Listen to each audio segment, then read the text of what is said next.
ಯಾವ್ದ್ರಿ 10,000 ರೂಪಾಯಿ. ನಾ ಯಾವಾಗ ಕೊಟ್ಟಿದ್ದನದು ಇದನ್ನ ಯಾವ ರೇಟ್ ಮೇಡಮ್ ಅವ್ರು ಕೊಟ್ಟಿದ್ದು ಗೊತ್ತದ್ರಿ ಮತ್ತು ನಿಮ್ಗೆ ಫೋನ್ಪೇ ಮಾಡಿದ್ದು ಕೈಲೇ ಕೊಟ್ಟಿದ್ದು. ಇಲ್ಲ ಫೋನ್ಪೇ ಮಾಡಿಲ್ಲ. ನಿಮ್ಮ ಮನೆಯವ್ರು ಮಾಡ್ತಾರ ಫೋನ್ಪೇ ರೊಕ್ಕ ಇಲ್ಲ ಅಂತ ಹೇಳಿ ಬಿಟ್ರಿ. ಫೋನ್ಪೇನೇ ಮಾಡಿಲ್ಲ ನೀವು ನನಗೆ. ಒಟ್ಟ ಮಾಡಿಲ್ಲ ರೀ. ಅವಾಗ ಹಳೇದು ಮಾಡಿರಿ ನೀವು. ಹಳೇದು 30 ವರ್ಷದಿಂದೆಲ್ಲ ಹಿಡಿಬೇಡ್ರಿ. 30 ಮನೇಲಿ ಹೇಳತ್ತೀನಿ. 6 ತಿಂಗಳದ ರೀ. 30 ವರ್ಷದಿಂದ ಐತ್ರಿ. ಹಾಂ 6 ತಿಂಗಳಲ್ಲಿ ಭಜಂತ್ರಿ ಮೇಡಮ್ ಅವ್ರು ಮೀಟಿಂಗ್ ತೊಗೊಂಡು ಬರಕ್ಕೆ ಎಲ್ಲರೂ ಎದ್ದೆದ್ದು ಹೋದ್ರಿ. ನಾ ತಗೊಂಡಿಲ್ಲ ನೀ ತಗೊಂಡಿಲ್ಲ ಅಂತ ಹೇಳಿ ರೇಟ್ ಮುಗಿಸೋತನ. ಅದಕ್ಕಿಂತ ಪೈಲನ ಕೊಟ್ಟಿದ್ದು ನೆನಪದ್ರಿ.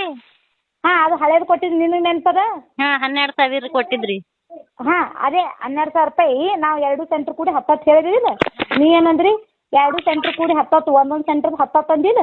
ಹಾಂ 10 ಅಂದು ನೀ 10 ಅಂದಿ. ನಾ ಅಂದ 12 ತೊಗೊಂಡು ಇಲ್ರಿ ಮೇಡಮ್ 10 ತೋರಿ ನಮ್ದು ಅಂದ್ರಿ.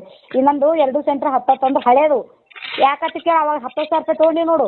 ಹಾಂ ರೀ. ನನ್ನ ಕೈಲಿ ಅಷ್ಟು ಆಗಲ್ರಿ ಮೇಡಮ್. ನಾ ಎಲ್ಲ ತಚ್ಚಿ ಹಂಚೀನಿ. ಇದ್ರ ಮ್ಯಾಲ ಇದು ಅಂತ ಹೇಳಿ 12,000 ರೂಪಾಯಿ ಒಂದು ದಿನ ಫೋನ್ಪೇ ಗ್ರೇಡ್ ಮಗುವಿ ತಂದೇನ ಫಲಾನುಭವಿ ತಾಯಿ ಮಗು ನಾ ಬಂದಿದ್ದೇವಲ್ರಿ.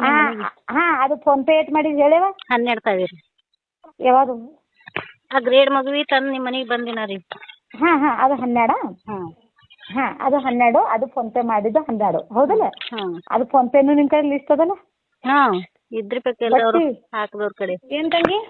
ಅದೇ ರೀ ಅವಾಗ 12,000 ಕೊಟ್ಟವ್ರು ಹೊಳೆ ಕೊಟ್ಟಿಲ್ಲ ನಿಮಗೆ. ಹಾಂ ಕೊಟ್ಟಿಲ್ಲ ನನಗೆ. ಹಾಂ ಒಟ್ಟ ರೀ. ಹಾಂ ಮತ್ತು ನಿಮ್ಮ ಮನ್ಯಾಗ ಕೂತ್ ಕೊಟ್ಟಕರಿಂದ ಏನು ರೀ 10,000? ಅದು ಕೊಟ್ಟಿಲ್ಲ. ಅದ್ರ ಲೆಕ್ಕ ಹೇಳಿ ನನಗೆ. ಇದು ನಿನಗೆ ತಿಲ್ಲಕ್ಕಿಟ್ಟಿನಿ ಒಯ್. ಹಾಂ ಅದಕ್ಕೆ ನೀ ಬಾ ಕ್ಲಾರಿಫಿಕೇಶನ್ ಸಿಗ್ತದೆ ಯಾವ ಅಮೌಂಟ್ ಯಾವ್ದು ಅನ್ನೋದು. ಯಾಕತಿ ಕೇಳು ಹಂಜಿಗ್ಯಾಗ ನನ್ನ ಸಯ್ಯ ದೋಸ್ತಿ. ಹಾಂ ಮತ್ತು ಬಿರಾದರ್ ಹಾಕೋರು ಕಣ್ಣೂರ ಇವ್ರು ಒಂದು 2 ಇದಕ್ಕೆ ಯಾರು ಲಕ್ಕ ಮಕ್ಕವರು ಇವ್ರಿಷ್ಟು ಬಿಟ್ಟು ನೀವೊಂದು 2-3 ಜನ ಇದ್ದಿರಲ್ಲ. ನನಗೆ ಅಮೌಂಟ್ ಬಂದಿಲ್ಲ. ನಿಮ್ಮ ಅಮೌಂಟ್ ಬಂದಾವ. ಹಳೆವೆಲ್ಲ ಪೇಡ್ ಕೊಟ್ಟಿದ್ದು. ಈ ಮನೆ ಭಜಂತ್ರಿ ಅವರು ಮೀಟಿಂಗ್ ತೊಗೊಂಡ್ರಲ್ಲ ಅದ್ರದ್ದು ಅಮೌಂಟ್ ನನಗೆ ಬಂದಿಲ್ಲ. ಹಾಂ ಅದು ಕ್ಲಿಯರ್ ಆಗಲಿ. ಹಾಂ ಸರಿ. ಇಡಂತ್ರಿ.